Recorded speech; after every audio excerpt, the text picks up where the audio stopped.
levando a mensagem da cruz ao mundo. Esta é a rede.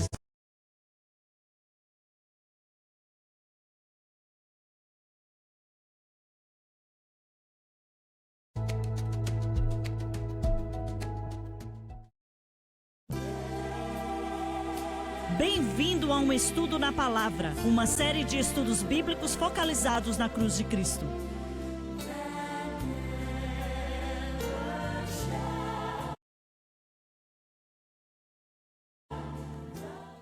Bem-vindo hoje ao Estudo na Palavra. Eu sou o evangelista Jimmy Swagger com Lauren Lawson, o Bob Cornell, Dave Smith e o Dr. Don Paul Gray. Estamos contentes de estar com vocês hoje. Estamos estudando 1 Coríntios, capítulo 12, até o versículo 28. Faz alguns dias que estamos estudando este versículo aqui, falando de mestres.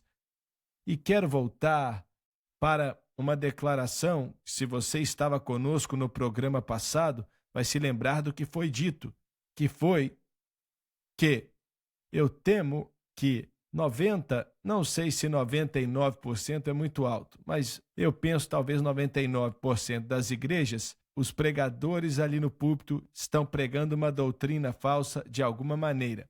E acho que, infelizmente, creio que é mais a verdade hoje do que nunca.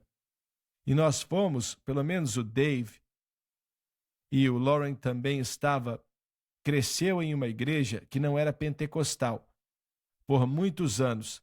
E quando você lembra hoje, você considera que o pastor daquela igreja, seja qual fosse a igreja que você ia por um período de tempo, que eles estavam pregando uma certa verdade com algumas coisas falsas?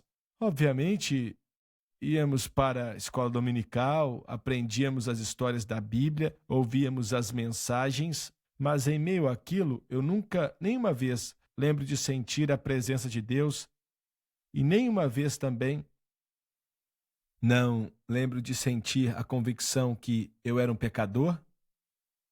E nada disso. Era mais uma atividade social e era mais uma experiência de aprendizado mental e não espiritual. Então, será que estamos dizendo que denominações inteiras com milhares de igrejas que são contra o batismo com o Espírito Santo ou creem na mensagem da cessação, como o Bob mencionou, que todas essas igrejas estão pregando uma falsa doutrina? Com certeza. Podemos dizer que algumas também estão pregando algo que é verdadeiro. Eles não entram, eles te dizem que não acreditam e por aí vai, etc, etc, que cremos que é bíblico, mas eles pregam algumas coisas que são verdadeiras, ou vocês não acreditam que as coisas que são verdadeiras, algumas pessoas podem ser ajudadas ali? Claro, a mensagem da salvação, sim. Meu pastor, na primeira igreja, íamos para a Igreja Batista Emanuel, em Missoula, Montana, e eu comecei a ir. Quando eu mudei para lá, eu devia ter uns 3 anos, e ficamos lá até eu fazer 11 anos. E ele era um pregador que pregava e o fogo descia. No domingo de manhã, quando chegávamos lá, minha mãe falava depois que ele tentava nos salvar toda semana. Então havia uma efetividade, pelo menos na tentativa dele. Aprendíamos as histórias da Bíblia e sei muito bem sobre Jonas, a história do Natal. É uma fundação fenomenal. Mas acho que você tem que pegar cada pastor como indivíduo, até mesmo as denominações. Hoje, um é muito diferente do outro. Sim, mas o que é pregado é o que queremos mencionar aqui, a mensagem que vem de trás do púlpito. E eu também acredito, concordando com vocês, que alguns pregadores que não aceitam o batismo com o Espírito Santo, mas pregam uma ótima mensagem de salvação, embasada na Bíblia. E as pessoas podem mesmo ser salvas nessa atmosfera, entregando o coração para Jesus e sendo mudadas. E eu acredito que não existem muitos que são de fato salvos naquela atmosfera, porque o Espírito de Deus não tem permissão de trabalhar muito ali naqueles círculos e por aí vai. Estou certo ou não? Nunca estive nessas igrejas, então não posso falar de experiência própria. Mais uma vez, eu vou seguir este caminho. Pregadores individuais, estou pensando em um pregador batista, agora do Memphis, o Adrian Rogers, um grande pregador do evangelho, o Billy Graham. Então, às vezes você vê grandes dons em operação em relação à salvação e são fortes no que ensinam e pregam e dá para sentir o Espírito Santo atraindo pessoas no culto deles. Existe uma diferença entre um pregador pentecostal e um que não é. Você também sente isso rápido. Ao mesmo tempo, dizer que nunca existe muita coisa acontecendo ali, temos que falar do individual. Já escutei alguns pregadores pentecostais que me fizeram querer escutar meu pregador batista favorito. Você conhece o Dr. Jack Graham? Não, ele é pastor da igreja Presswood lá em Dallas. Prega muito bem. Eu não conheço, não. Muito ungido. O Ivy Hill também era muito bom. Eu gostava muito. Você tem o livro do R.G. Lee? Ele é um pastor maravilhoso da igreja batista, Batista de Belleville.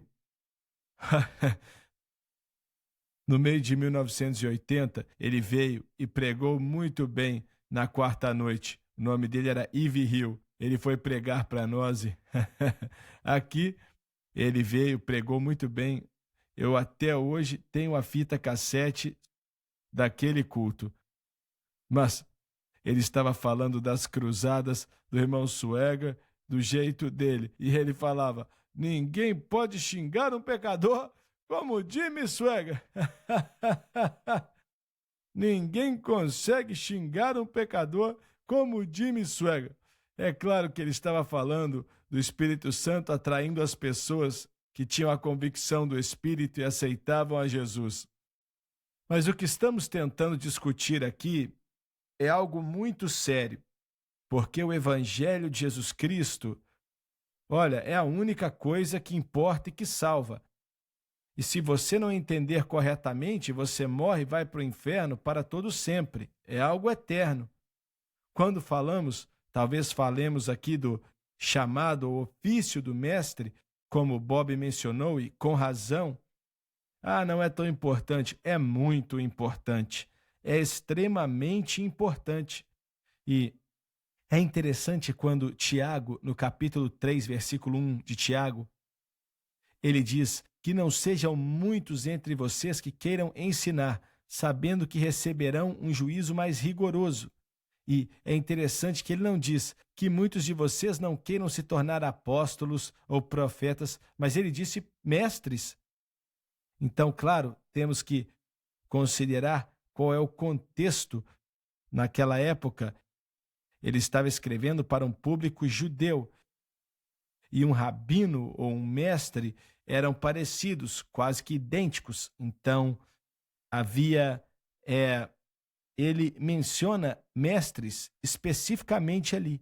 Então, pelo menos para quem Tiago estava escrevendo, muitos cristãos, ele estava escrevendo para cristãos que queriam se tornar mestres, porque eles sabiam que mestres tinham influência e que recebiam respeito, recebiam honra, principalmente no mundo judeu daquela época. Rabinos eram honrados, eram respeitados e tinham influência. Como você falou mais cedo, acho que foi na primeira parte do programa ou no último programa, que os mestres têm uma grande influência sobre o corpo de Cristo. E o Dr. Gray disse de maneira tão correta que, principalmente mestres que estão em seminários, mais do que na igreja local, que eles têm, no fim das contas, afetado pastores em igrejas locais. São professores nos seminários e, principalmente nos seminários, que têm treinado pastores e que têm afetado a igreja local e que têm sido os cooperadores da doutrina errada na igreja. Dr. Gray, deixa eu te perguntar. Você que estudou em um seminário por vários anos, você ouviu algum material lá como o Bob mencionou, do mestre influenciando os estudantes, mas você rejeitou porque você sentiu que não fosse bíblico, não estivesse certo aquilo que eles estavam ensinando?